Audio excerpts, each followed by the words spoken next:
Hello everyone, welcome back to another demo from Art of HDR. My name is Ali, and today I'm going to demonstrate you to make an HDR from a photo that I took in Arches National Park.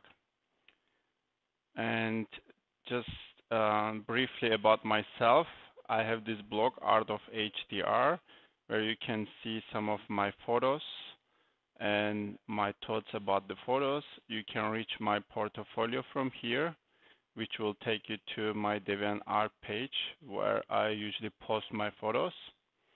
And I have also this Facebook page, Facebook Art of HDR.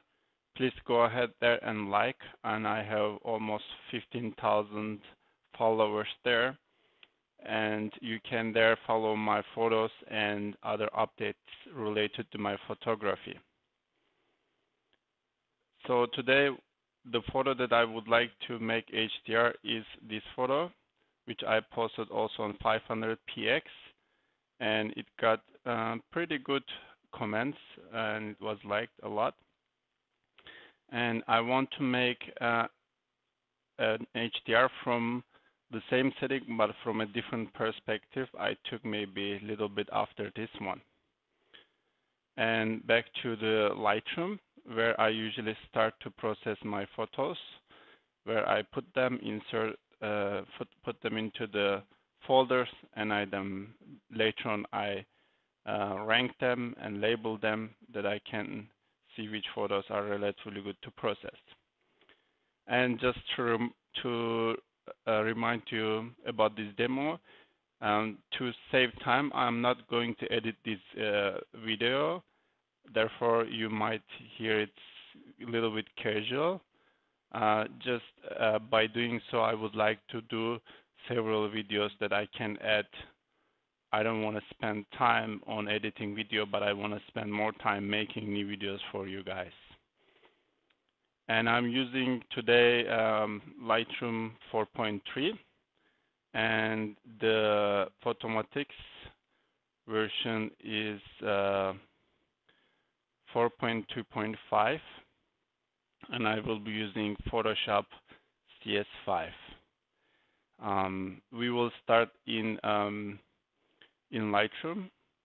So this is the photos that I took Arches, and this is the one that I posted recently on 500px. And now I will go ahead and work on another one, is this one, which I like.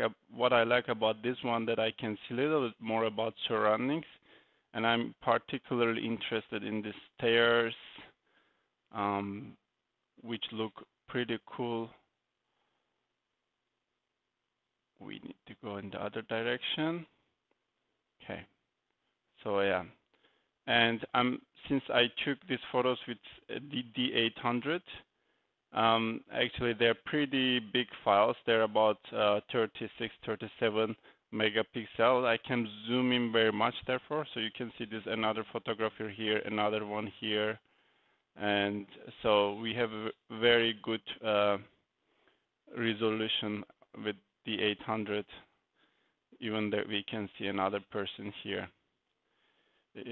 Just a deep note, if you want to upgrade your camera and to get a new one, if you're considering full frame, I would just go for the 800. I guess it's really the best camera out there at the moment.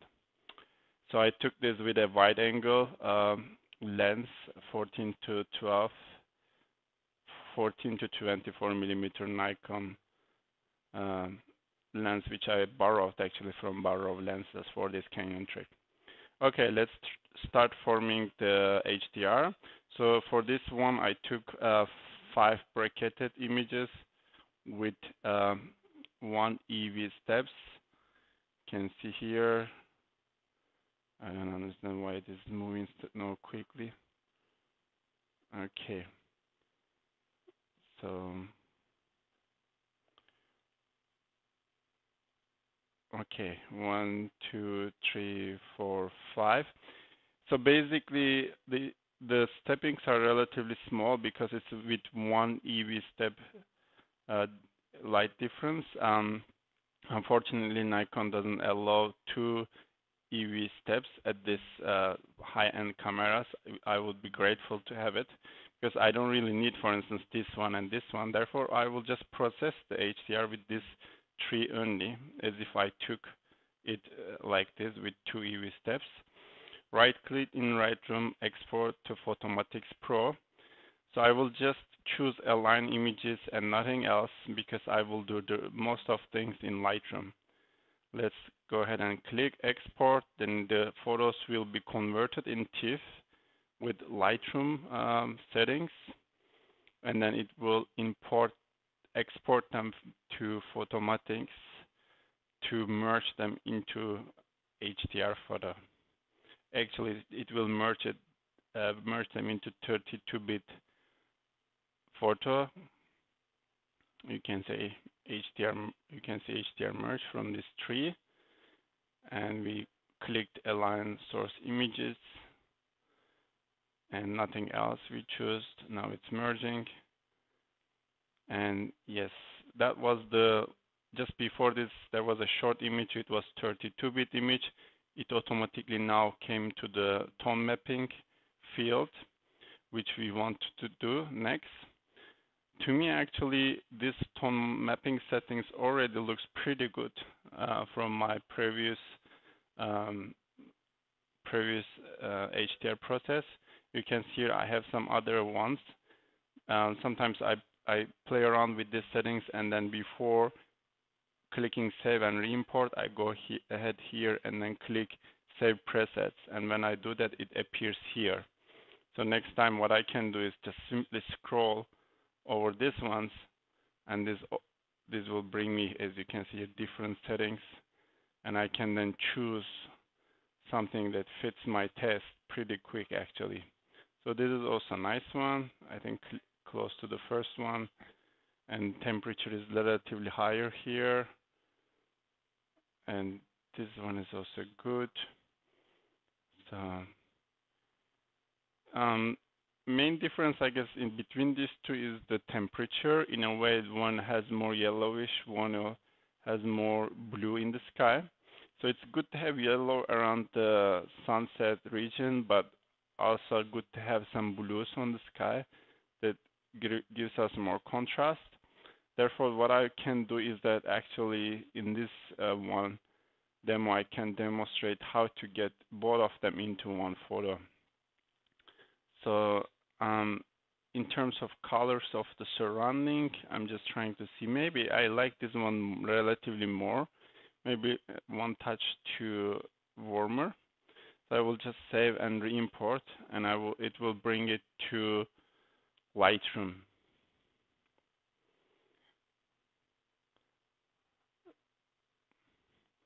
And usually this imported photo appears somewhere here with this, next to the selected images.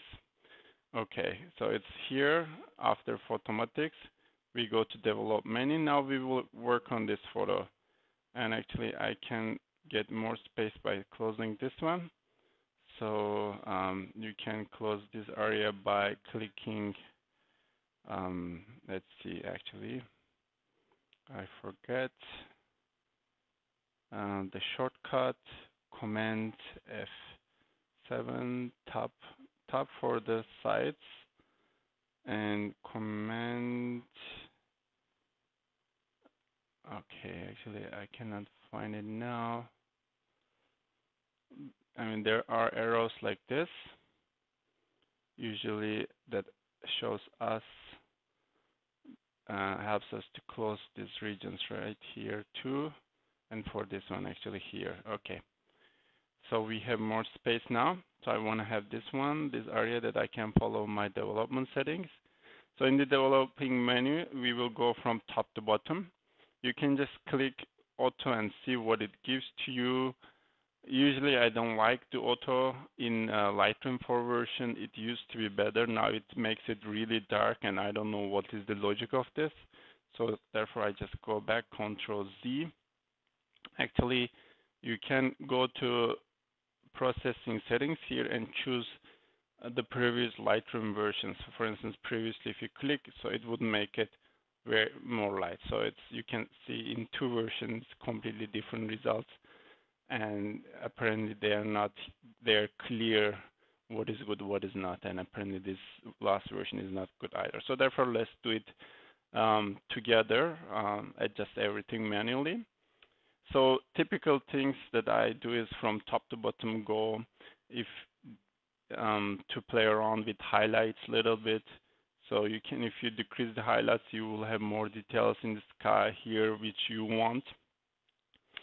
And you can bring in more whites and blacks. So while you are dragging this, so you can use hold Alt or Option in Mac.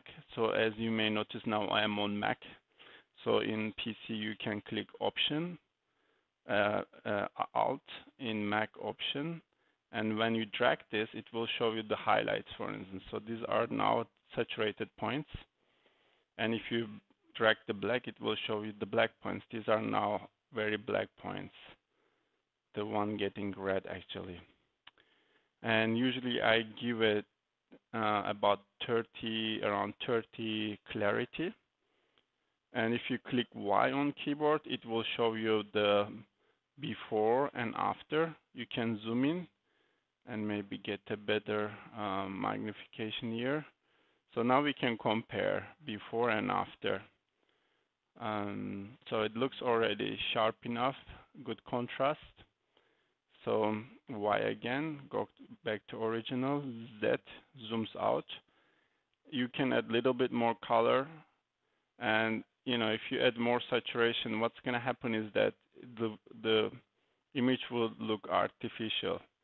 Usually, it's a good idea to decrease saturation actually when you add some vibrance. That means you add some color, and then you may decrease the saturation a little bit, or just don't apply so much of vibrance.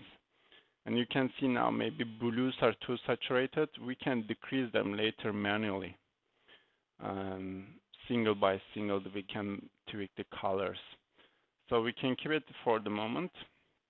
We will come to this problem, which is having too saturated blue. And maybe we would like to actually have a little bit more sunset colors, yellow colors around here. So we will also come to that. Let's do a couple of things that we would do default. For instance, the sharpening.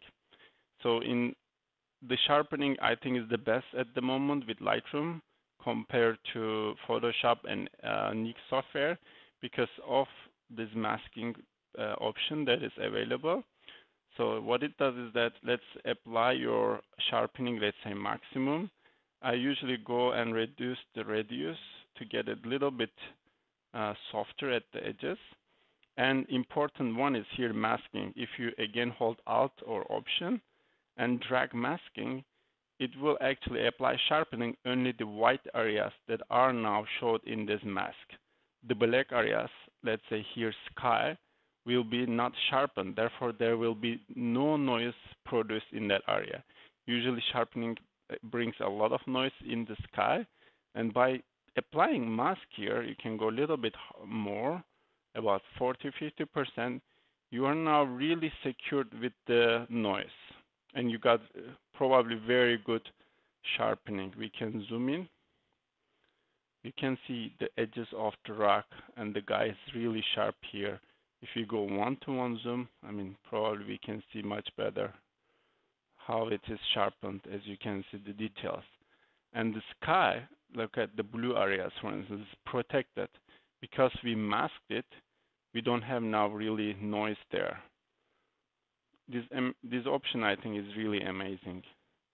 So, for instance, if we go to radius 1, the noise will be more prominent. So I think I will keep it 0.8 usually default, which is pretty good. Let's zoom out, Z, Y to single view. And if there is too much noise, you can also apply noise reduction here. I mean, in case I usually apply subtle noise reduction for luminance and color, about 7 or so that to remove some little bit of noise that will appear. And if you go to here too much higher, it will be smoothing the edges. Therefore, it will decrease the sharpening. So I wouldn't really go too much high here, more than 20, 25, if you don't need to do so. Okay, so I think we got the colors, the sharpening good. We apply the clarity and so on. One thing I want to play around a little bit is about this sky. To get more yellow here and also decrease the blues here a little bit. So let's try to get more yellows. For this, I will go to brush tool. You can click K or click the symbol and double click FX. That will zero everything. And then I will choose in the white balance a little bit higher temperature, and you can apply adjust the size of your brush with bracketing or the wheel of the mouse. And then I will apply more yellow to the regions here that I want to get more yellowish. That that we see the colors of the sunset more prominent. And I want to keep the other parts more blue. So actually I like this. Maybe if I apply a little bit more saturation and clarity, it will sharpen the clouds there more. Yeah, and even it will, we are also sharpening the sun arrays actually. There we can also increase the highlights a little bit. That will give a little bit more light to sky there. And I click K and close this one. And I will now change the color of blue a little bit. I will go to individual color adjustments, and in saturation, you can click here and then hold blue and drag down. That will decrease the saturation. And you can get it somewhere that you like. I think that looks good. And we can little bit change the luminance also. Maybe make it a little bit brighter. One touch bright, looks good. And if you think, for instance, the orange or reds here are very saturated, you can also decrease it here, but this can affect also the sky. For instance, if I try to decrease this, this decrease red and orange, so which seems to be not affecting much the sky, but affecting the sun. But we are at luminance. Let's zero those ones and go to saturation and try to decrease this. Yeah, I think that looks good because we had too much kind of artificial color of the rocks. We can zoom in now. Let's choose a better zoom ratio, 1 to 3. Okay, that was wrong. Control Z back. So hold the space bar to drag around. I think, yeah, the stones we can even decrease a little bit more. Saturation, yes. Now they look a little more natural, right? It's not as saturated. Z and Y. So you can also still think that the sky is kind of saturated. I mean, we can get the blues a little bit more down in terms of saturation. And another thing we can do is to get more light inside. That will also decrease the saturation. So our aim is to get something natural looking, not really too artificial. And here you can see this bushes. I would like to also get some enhancement on them, which I can do with, again, choosing brush tool, K. I can get the effect back. Everything set 0. Let's get some saturation, some color, some sharpness, like clarity, even with regular. And we can get more green there. So let's apply this. So you can see now that how it looks kind of more prominent. If you click O, it will show you where you apply this brush now. And there's some little bit going to the sky here. You can click Option key and then now extract, remove these areas. So now it's only applied in the red region. Again, all. It will close the mask. You can try the same thing here on these bushes. And you can see also it enhancing really nicely the rocks. You can apply to the rocks. A little bit here.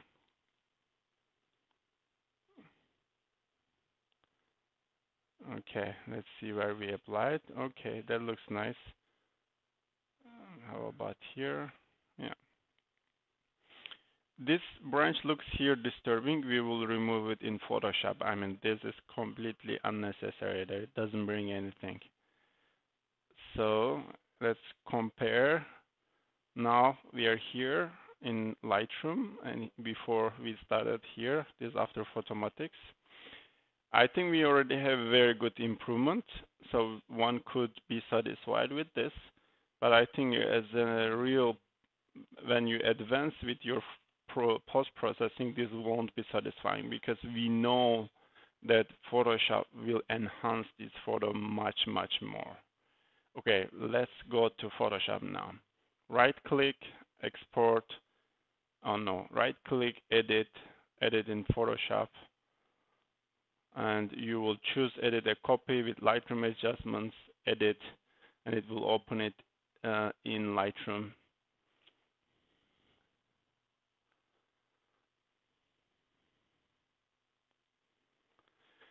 Okay, here is the image, Z, and then I will click fit screen. So what I'm gonna do actually is to duplicate. At the moment I'm using two screens. This is my additional monitor, and there is also the monitor from Mac on the side, which you cannot see.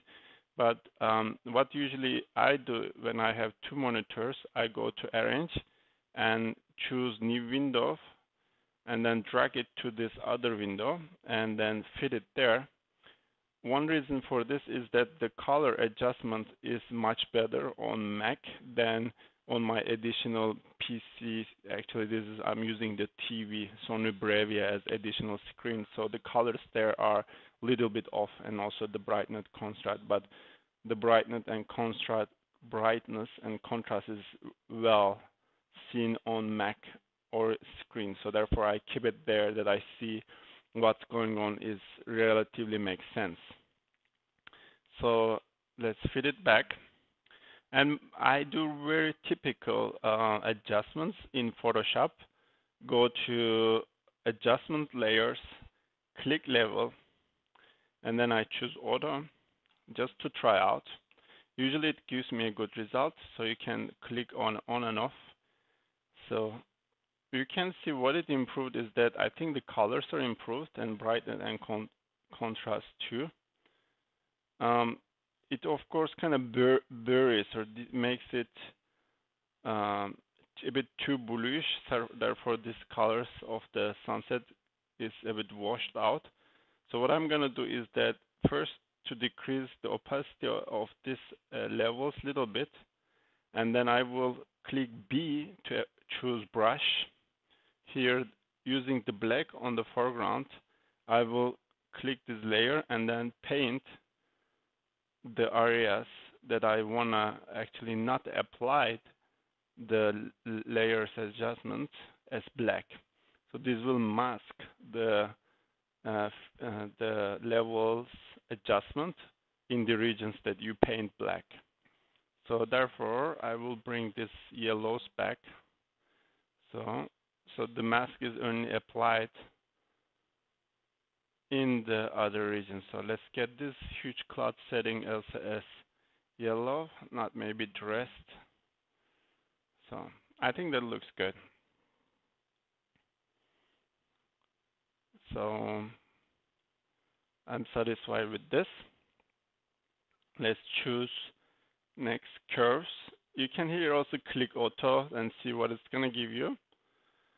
Again, it's trying to do the same thing, trying to get away these colors of sky. I mean, it does some improvements in the white balance, but I think it's taking it to a little bit off white balance. It's a little bit getting too blue and purple.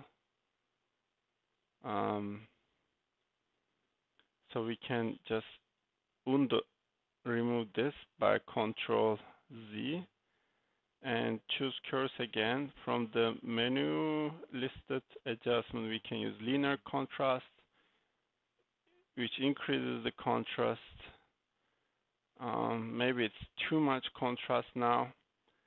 What we can do is to decrease the opacity. So then let's say this will now about 30-40% application. So that looks good. As a third, I go to brightness contrast and give a little bit brightness to the image and a little bit contrast to here. Giving too much contrast is usually good because it will create a focus point. As you can see, the sides are getting darker, the light area is getting brighter, which helps us to focus on somewhere. I usually like contrast, but always be careful not to do it too much. So if we apply this too much, it will change the sky in a weird colors, like getting too blue and dark black sky, black clouds, which is not really good. Will show your HDR is a little bit fake. So I think that looks good to me. So next, select all these layers and merge them. Command or Control E, and create a new, duplicate the background layer by Command or Control J. And next, I will use these tools, Dodge and Burn, which are my favorites on Photoshop. This will create a focus point or various focus points. For instance, I want to get this stairs good. I want to enhance the lights here. One can little think about enhancing this guy here, and we still will work out here, and maybe enhancing the light on the rocks, reflections, enhancing the light here on the bushes. And then of course we have to darken some other areas to make those parts. So let's start with darkening actually. Let's burn. We are using 13%, 15%, let's make it 20 by just typing 20. So since I want the stairs, here we can zoom a little bit more by Control Command Plus, and we can darken these areas here that we don't want to see actually, or let's say we want to have less effect. So we can also darken this one. Since the background is already very light, if we darken the structure here from arches, it will create better contrast in our background.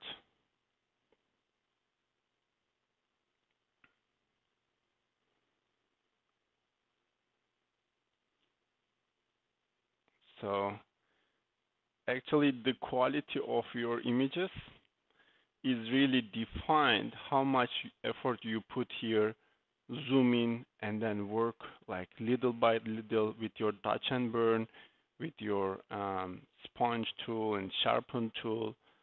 So if someone says I work on a photo for 5 hours, most probably this is the main thing that they do. Also, of course, you can merge different layers. Again, you have to do work very carefully on the photo piece by piece, like region by region. So I'm not gonna spend so much time. Probably my average Dutch and burn session is about 15 minutes.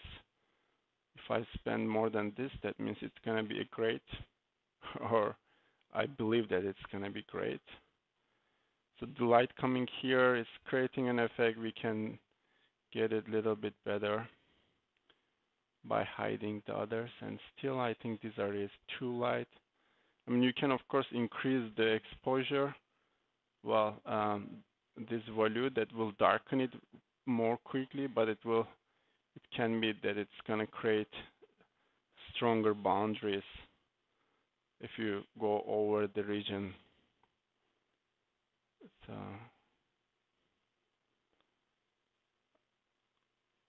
Therefore, I don't really want to go too much high. And another thing that I duplicated the layer because I can see before and after it's just by clicking here. So if we can zoom out, yeah. I think I like the dark version a little bit more. One can think that it got a little bit too dark. There's a little bit blacks, which aren't so great. And what we can always do is to apply a mask to this upper layer and then choose again brush tool with B and just black in here, paint in black and then undo the region. But here, since I want to just get it a little bit under, I mean, yeah, so just therefore I decrease the opacity. So I apply the brush only 1/4. So it's just painting a little bit gray. I think that looks better. Okay, let's click back to our main frame image. And now I want to continue with the burn tool. So since I'm interested in the stairs, I'm gonna a little bit darken the surroundings of the stairs. So I wanna give the feeling that someone would walk over here to the sun. So therefore I wanna just hide some other surrounding structures a little bit more.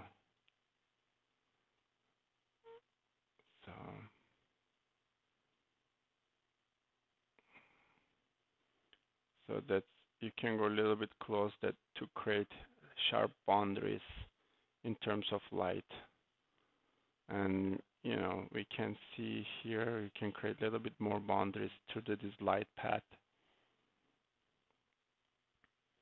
And then here in these bushes, we can focus on the part close to the sun, and we can think logically that the distal part behind the bushes, it should not be really too bright. So I just want to darken it. So we can a little bit darken surroundings to get like a vignetting effect. Okay, so let's work a little bit with Dutch tool. So now I want to enhance, as I said, the stairs. Now I'm at 15%. So that was a bit rough, you can see, and I want to enhance these bushes, this part with this, and then maybe the rocks, you know, the like part where the sun will be hitting. We have the feeling that it's burning, and we can a little bit enhance this guy here.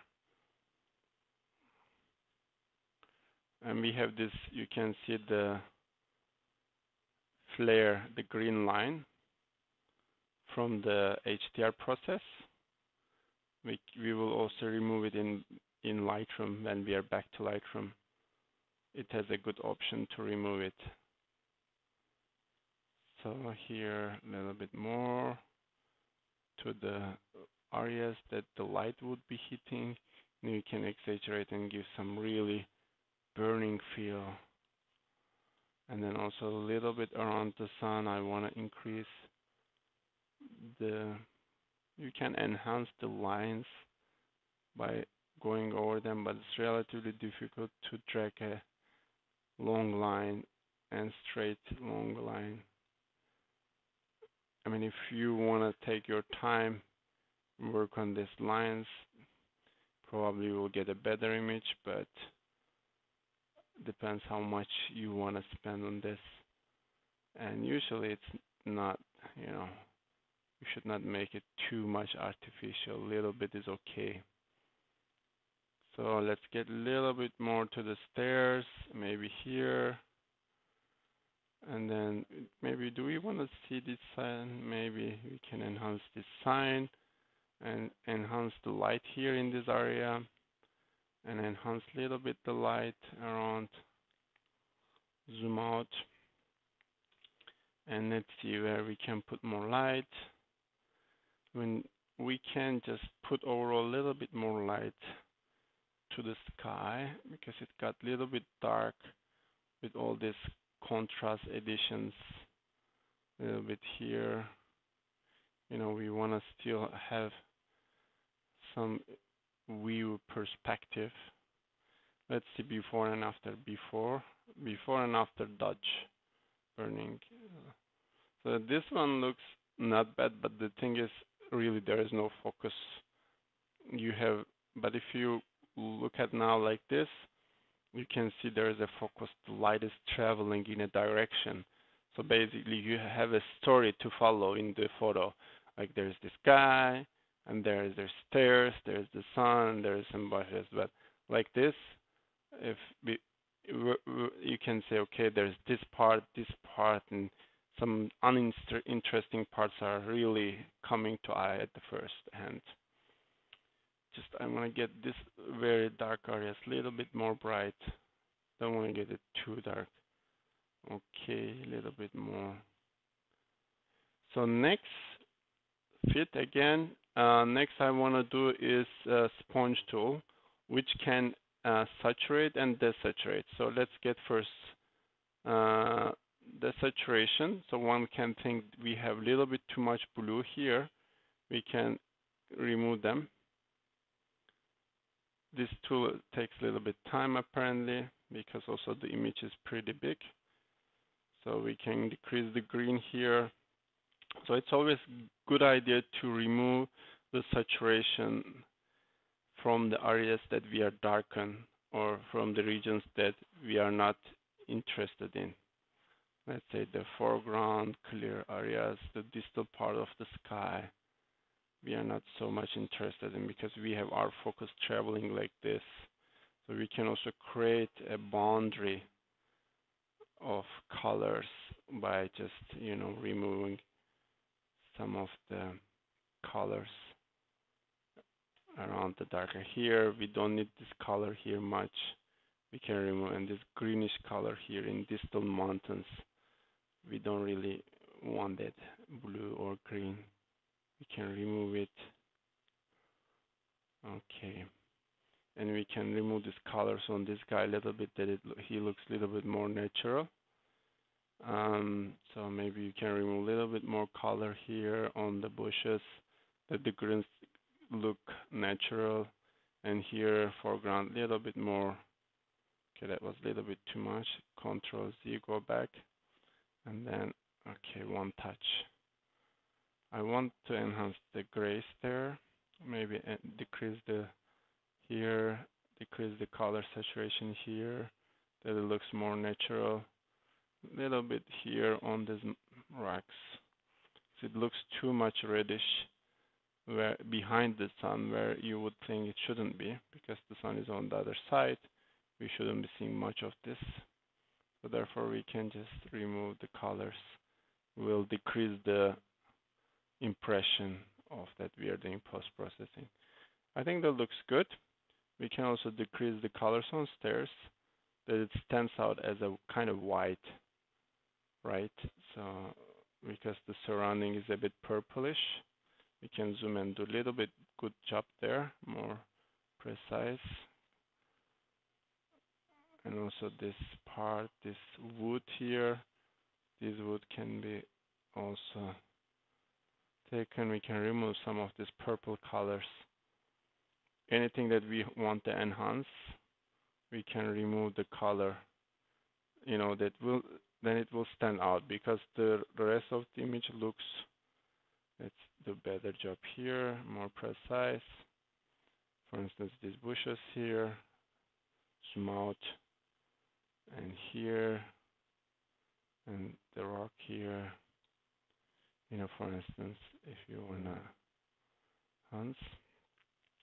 Okay, fit in. Now let's check before and after. You can see now how we have greater focus in the stairs, right? That one can really travel through the stairs now. We are aware that there is stairs there. Like this, it's really hard to see it. Now with all Dutch and burn plus sponge tool, we got it. And let's move to now sponge with saturation. So we can saturate the colors around the sky and also the clouds where we want really to have the sunset effect. That means a little bit more yellow, more red. Little bit some tip of this bushes, tip only a part, a single part, not too much around. No, we can just, because then again we have some focus. This is too much purple back. I think I just want here, I think we got a little bit outside. Let's get this unsaturated. Okay. So here there's purple. Let's remove this purple. Yeah, we should be careful actually with this saturation tool, because it adds some colors that you may not want. I think now you can see the blues here. With the saturation, it got too blue. And we can just work on it either with, again, on the mask, choosing the brush tool B and get less 50%, and then paint in these areas. You can zoom in a little bit, and then if you see this too blue, this cyan color came with in these areas, the cyan color came with the brush saturation. Okay, zoom out, fit. Now I think I am almost through with the Photoshop process, except, so look at again before and after with touch and burn, how really we have much better focus point, much better image, yes. So I want to work on this, and also I want to zoom in and go in the image and see if there's any blemishings or spots from the camera. So let's merge these layers, Control E, and let's work on this brush first, zoom in there. Simple way is to choose the spot here with or Control, J. If you click J on keyboard, it will choose it. And what simply you can do is paint on this one, and it will try to remove it based on the surrounding. It can produce something good or bad. Actually, it's not bad. So there is this artifacts. Now we can work on these artifacts.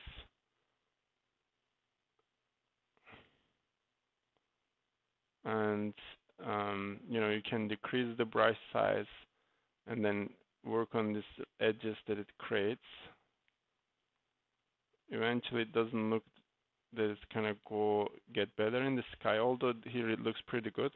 So what I will go is Control Z back.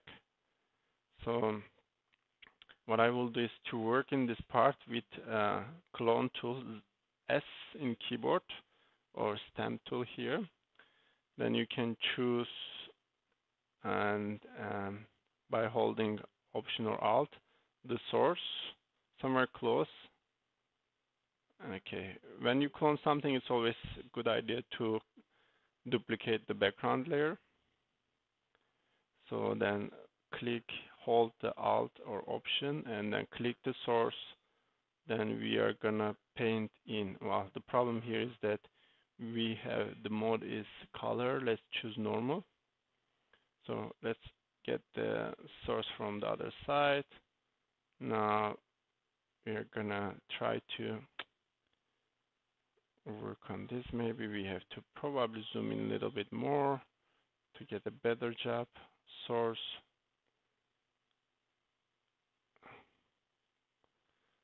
So you can work on it by clicking and choosing, new sources.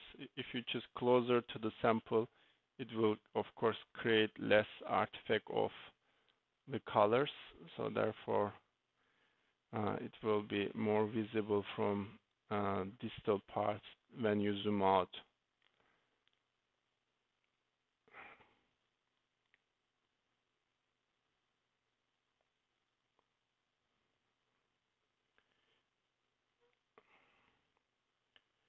So it can be tedious. I'm actually seeing the rest. It could be tedious. So I will go back to spot healing tool J and try this once more after getting some parts done.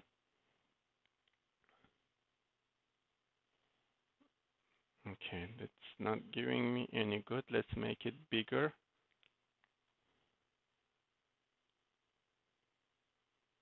That looked much worse. Let's keep it. Let's get it done small piece by piece. And that looks better.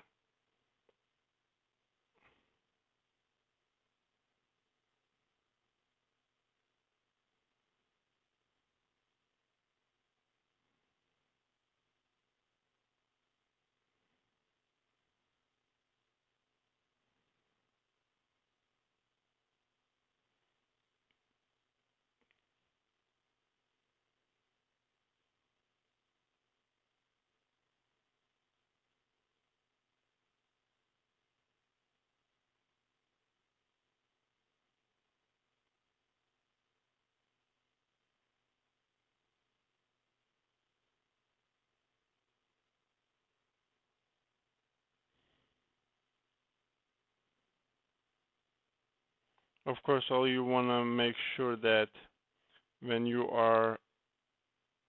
zoom out, this part doesn't look really bad. I mean, here it's not so bad, just the transitions sometimes are too sharp. You can again go over the borders and try to get it smoother transitions. Or you can do some clonings. Let's do some soft clonings with 20%, and then to mix these borders a little bit better, and then get it smoother at the transitions.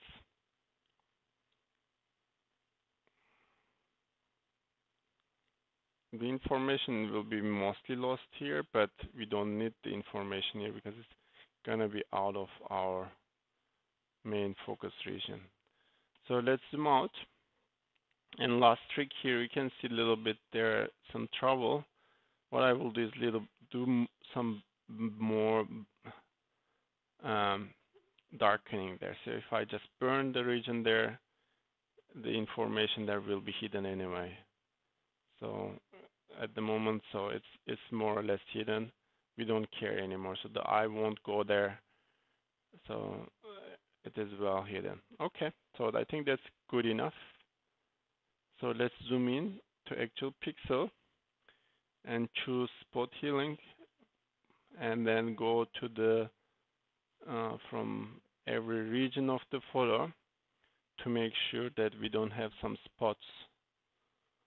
That is necessary if you are interested in getting large prints from the photos, which it's a good idea always to do because a few minutes of work can save you a lot for later. And if someone sees that there's a spot from your camera on your photo, that shows that you're kind of amateur. It's not, you're not aware of the problem. That is actually the worst. Okay, I think it looks more or less clean. There seems to be not much of a problem. I mean, here I'm not really happy with this area. Let's try a little bit more cloning there. Let's clone from distal areas. Get some more information. Okay, that didn't look even better. Okay, I think I'm gonna leave it like this. I mean, one way would be to crop that area that we crop from here. That's gone, so we can try it later. Maybe it's a better idea to crop. We don't need to have all these sides. Zoom back, so let's see what we have. So we have this branch disappearing. after cloning. I think more or less done. One other thing someone can do is a little bit more sharpening in choosing sharpen tool. And I mean, this is really like tricky to use. I would use it very gently to over some areas that I'm really focusing the center. Main reason that I don't use this much, it's pretty slow. So now it's, I guess, trying to calculate. Now it doesn't allow me to do anything. Let's click layers. Okay, it's done. It's done. I merged it. So I think I'm done with Photoshop. One could also clean these rocks. For instance, if we click J and then remove this, click spot healing, it will kind of remove this. We don't have so much weird things in the foreground. That should be good. Let's Control S, save it, and Control V, Control W to close it, or you could do everything from here, save, and then you can say close. And then we will go back to now Lightroom. The image from Photoshop will appear here as edit. So here is before Photoshop, here is after Photoshop. I can tell, I think it's much better. I mean, one thing here is this yellow's got, the colors got a little bit more harsh transition. We can work on it if you want. But I think at the stairs and the light sun, we have much better focus. So what I can do is work on a little bit this. It looks a little bit too saturated. So we can simply get the saturation a little bit down. One touch. I think that will decrease overall the saturation and will get better. So the last thing I want to work on is this fringes at the edges of the stones. We had this one. So Lightroom has this option. If you go to lens correction, color, remove chromatic aberration, and you can choose the tool, come here, and then clean this cyan thing. As you can see, it's gonna fix it. I mean, this is how as good as it gets, which is actually pretty good.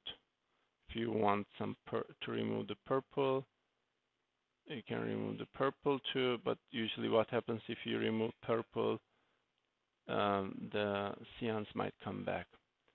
Okay. So this is all. I think I'm satisfied with this. Let's put this tool back. So this was before creating HDR, the middle exposed image. We created HDR and then processed it. So, okay, let's get it. This is after photomatix, and this is after Lightroom, and this is after Photoshop. I think that looks much better. Now, last thing, what I'm gonna do is to export. I do export in different versions. I export in 1200 pixel for web or 900, and I usually export it to my Dropbox. So I will blog posts. I will export it here. And I will choose, I will name it Arches National Park, where I get the photo plus, let's say, stairs to the arch, and then copy this. So I'm gonna get actually 900 pixel. This is to upload to 500 px or DeviantArt. Apply a soft, low level of screen sharpening, JPEG 95%, good resolution, and then I don't put any copy watermark or so export. And then second export will be for Facebook. I will name it and put Facebook. There I apply actually my copyright image copyright. I apply a little my name at the corner of the image on Facebook. I will also get this at 900, and also I will choose the location as my Google Drive blog posts that goes in there. And finally, as third, I will export it full size that I can print it, or if someone asks the prints, I will say full size FS. Again, choose the location as my Google Drive blog post folder, and then it is 95% JPEG, no resizing, this time sharpening for glossy paper, low, no watermark, and export. All right, folks, so let's have a look quickly to the results. Okay, go here. So Google Drive, blog posts, and date of modification. So it should be here. This is full size, and for Facebook with watermark. I mean, I know it's terrible. I have to work on this and get a better one, but anyway. So here is the one that I would use for web for 500px without watermark. So thanks very much for following, and I would like to do some more photos, more demos soon, and I hope it was okay without editing this video. And I know it's going to be, let's say, 5-10 minutes than edited version, but at least by doing this, I can save time and make new videos. So I mean, to edit this video would take me a few hours. In a few hours, I could prepare a few more demo videos for you. So thanks very much. Again, please go and follow me on Facebook Art of HDR, or on 500px. Please go ahead and follow me. And you can also drop me a message that share your photos that I can follow yours. Thank you very much, guys. Take care, and I appreciate your interest.